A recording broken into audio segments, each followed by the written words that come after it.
Good morning. We're at Green Mountain Rock Climbing here in Rutland, Vermont, where what we like to promote is balance and movement, core strength, focus, and using climbing as ability to encompass all those things, to open up your hips, to open up your joints, and to work on your tendons and muscles and the way they were naturally made to be used. So what we've done is been blessed to gather a group of seemingly older citizens that the activity is more useful for than, in my opinion, even the younger crowd. We have created a Monday, Wednesday, Friday sessions. They have come up with their own name, the Flailing Fossils, and we come in and we climb. And as it has progressed, we teach about how balance is so important in climbing and in life. We teach about quality of movement, and it's also just a beautiful time of camaraderie and support of each other, and it's allowed everybody to not only become stronger physically, but more confidently mentally.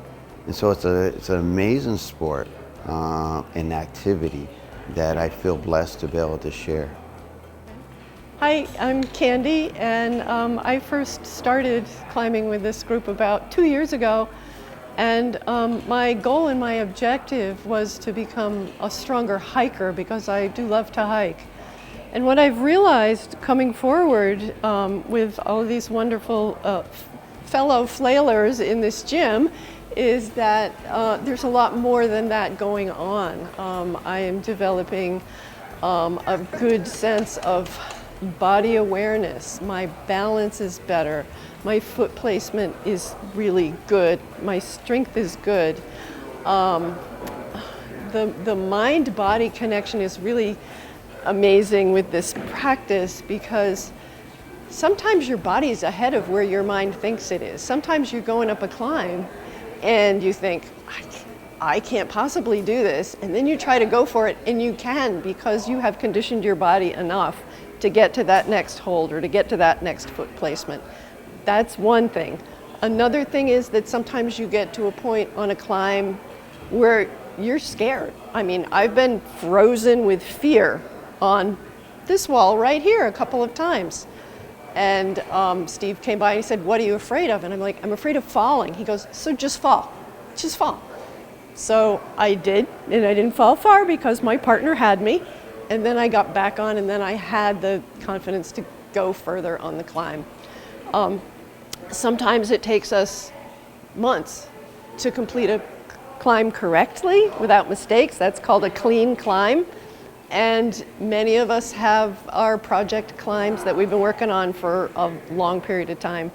But what's fantastic about this group, the Flailing Fossils, is that we all really like each other. We become really good friends. We sometimes do things with each other outside of the gym. A lot of these climbers are good outdoor climbers, which I haven't learned that skill yet, but some of them are. And so we've just become really good friends. There's usually a really good atmosphere of camaraderie here. If you see someone struggling, you're going to give them a suggestion. We cheer for each other when we've made a difficult climb. So it's really been a wonderful experience making new friends and trusting the people that I'm working with. And usually we have the radio much louder than this because we have music wars almost every day. Some people like some kind, some people like another kind, but music kind of drives us forward. And we're always kidding around. I mean, we're quiet today because we're filming, but normally we're just cutting up and being silly, being safe, but ribbing each other all day long. So it's really a lot of fun. So What we see is our friend Larry here, and what we all do when we actually get into climbing is we climb at different levels. And the levels, there is a system in America that's created this system. The standard is called the Yosemite Decimal System. And there are all these different levels, and so Larry is doing the blue climb that he just did, but that climb is rated 5.8. And so we all know what the levels mean, and we have a variety of levels throughout. And so as you look at Larry right now, what he's doing is, what's the next level? He's doing his warm-up routine, which is a couple levels down below what his peak level is. So he does some warm-ups. He's going to move over to the orange climb. And there is a rope going from Larry up around the anchor back down to his friend Dave, who is the belayer. So Larry is following the orange holds. It starts out with the green tape that we use here, so it's quick and easy to find your standard, your level. And what he's doing is he's moving his body, he's placing his feet to figure out this path. He's looking at body position, he's trying to process about what the next move looks like, gets his head to the top and taps off for 3 seconds. If you come over to where Candy is here, Candy is warming up also on her 5-7. And the warm-up actually is a twofold process. It's a warming up the body, getting the joints to get flowing, but we're also warming up the mind. Just kind of getting in a positive mindset, trying to get our hands nice and loose. Okay, and so also just getting back into the trusting of each other, trusting of that rope and the harness. She completely can let go here and trust the rope and her partner, Denise, to bring her down. And once she's down, she can then communicate, I'm going to do another one, or takes a little break and goes back up.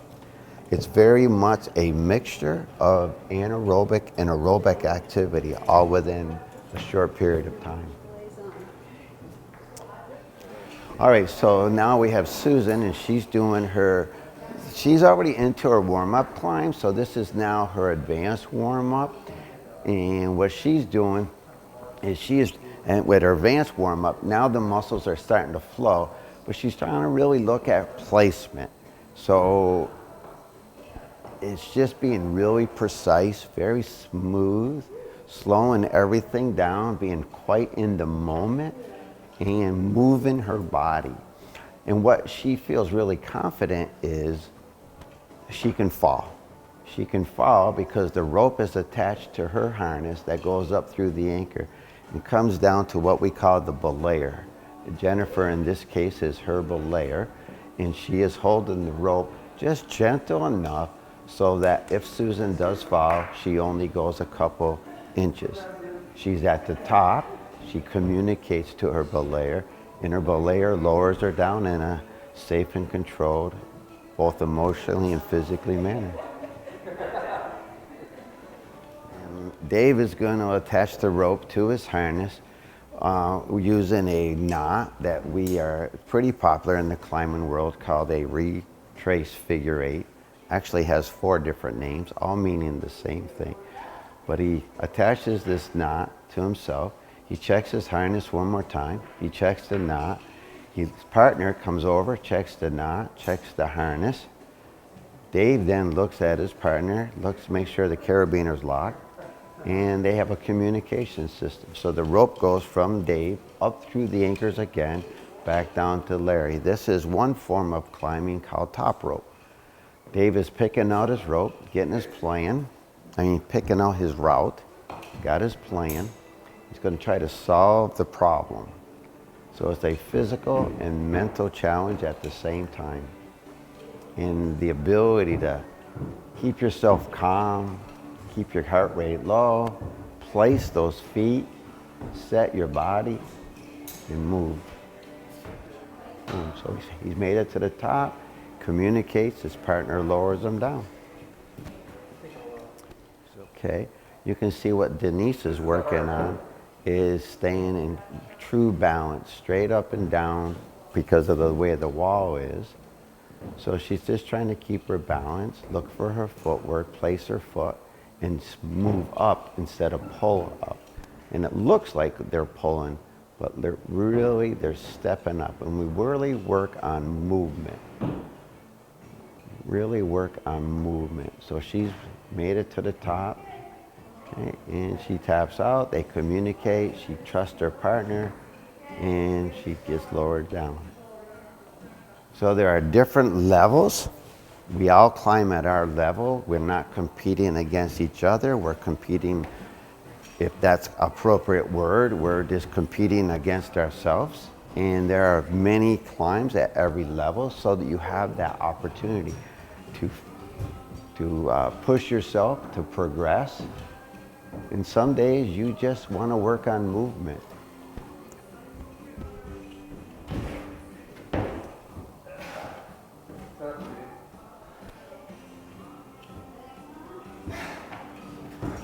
Okay.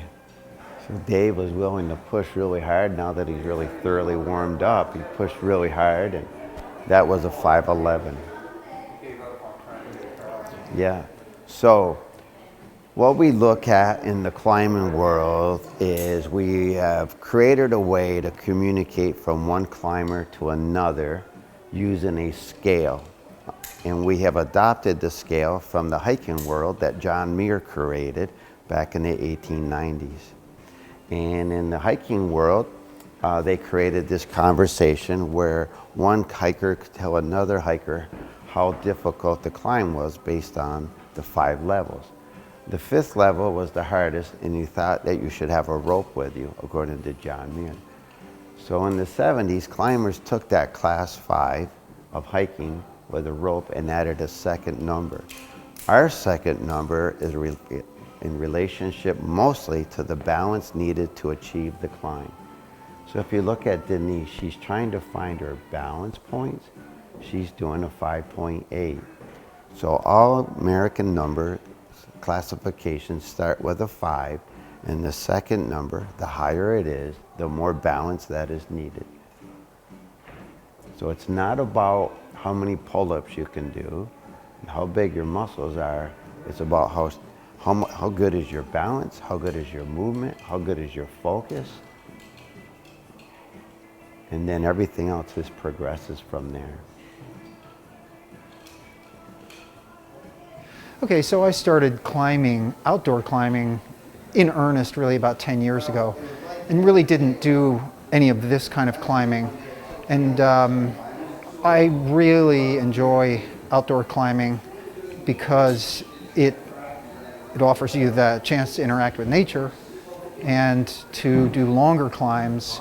And there's also the element of lead climbing, where you have to be very safe and very sure of yourself, and carry protective gear with you that you place in the rock to keep you safe as you go. And it's really a mind game. But climbing in the gym allows you to climb year-round in the rain. You know, you can't do that outdoors. Outdoors, you're really dependent on really nice days and certain temperature, spectrum. So I love being able to come in here and do this year-round, keep my skills up. It's not the same as outdoor, and it's not the length, and it's not the same feel of the rock, but it is still, it's just wonderful. And having established this group that we call the Flailing Fossils is really fun. I mean, we razz each other, we joke, we laugh, and we celebrate each other's accomplishments. So it's really fun.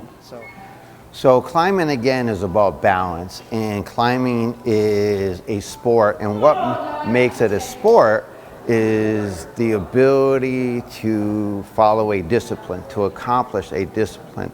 And so in our discipline in the climbing arena is following a route that has been established.